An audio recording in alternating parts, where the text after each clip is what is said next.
A man comes into the world like a clean sheet of paper, which immediately all around him begin vying with each other to dirty and fill up with education, morality, the information we call knowledge, and with all kinds of feelings of duty, honor, conscience, and so on and so forth.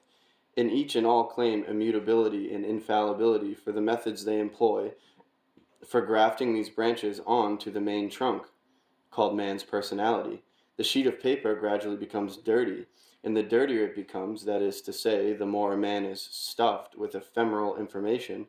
and those notions of duty, honor, and so on, which are dinned into him or suggested to him by others, the cleverer and worthier is he considered by those around him.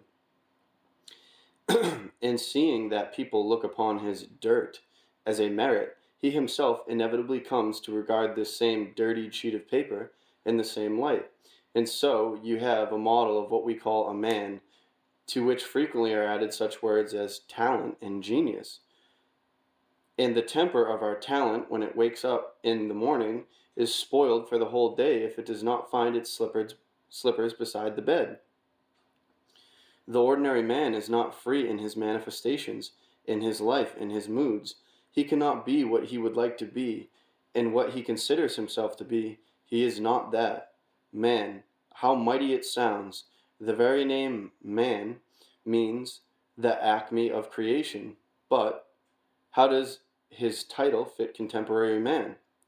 At the same time, man should indeed be the acme of creation, since he is formed with and has in himself all the possibilities for acquiring all the data exactly similar to the data in the actualizer of everything existing in the whole of the universe. To possess the right to the name of man, one must be one. And to be such, one must first of all, with an indefatigable persistence in an unquenchable impulse of desire issuing from all the separate independent parts constituting one's entire common presence, that is to say, with a desire issuing simultaneously from thought, feeling, and organic instinct, work on all round knowledge of oneself, at the same time struggling unceasingly with one's subjective weaknesses, and then afterwards taking one's stand upon the results thus obtained by one's consciousness alone concerning the defects in one's established subjectivity, as well as the elucidated means for the possibility of combating them, strive for their eradication without mercy towards oneself. Speaking frankly and wholly without partiality, contemporary man as we know him is nothing more nor less than merely a clockwork mechanism, though of a very complex construction. About his mechanicality, a man must without fail think deeply from every aspect and with an entire absence of partiality,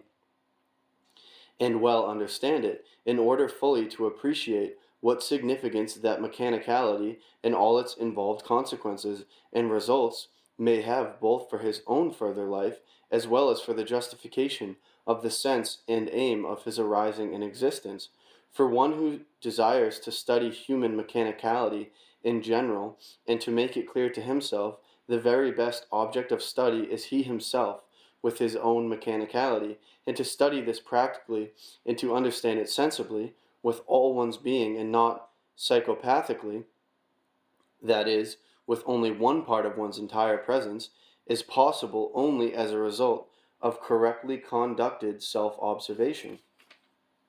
And as regards this possibility of correctly conducting self-observation and conducting it without the risk of incurring the maleficent consequences which have more than once been observed from people's attempts to do this without proper knowledge, it is necessary that the warning must be given in order to avoid the possibility of excessive zeal that our experience, based on the vast exact information we have, has shown that this is not so simple a thing as at first glance it may appear. This is why we make the study of the mechanicality of contemporary man the groundwork of a correctly conducted self-observation.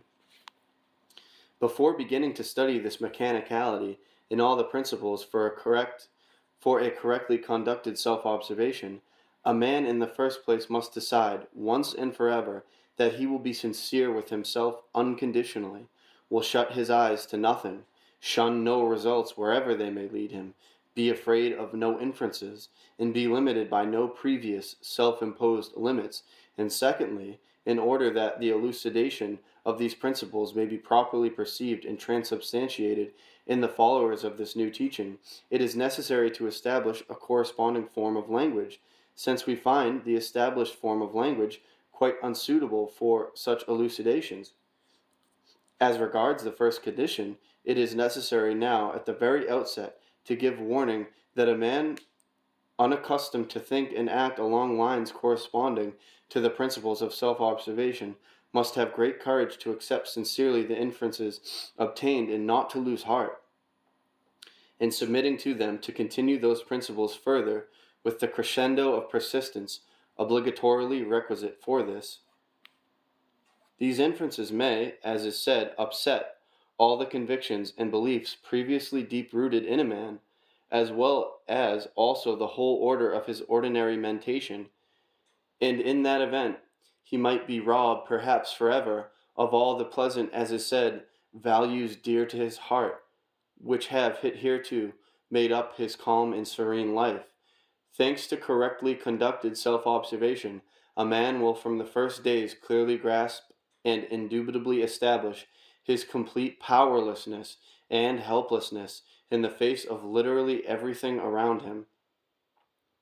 With the whole of his being, he will be convinced that everything governs him, everything directs him. He neither governs nor directs anything at all. He is attracted and repelled not only by everything animate, which has in itself the capacity to influence the arising of some or other association in him, but even by entirely inert and inanimate things, without any self-imagination or self-calming impulses which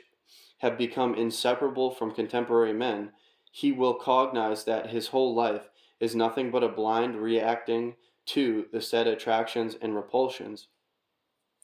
He will clearly see how his what are called world outlook, views, character,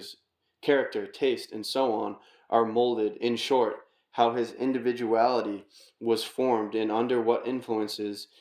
its details are liable to change.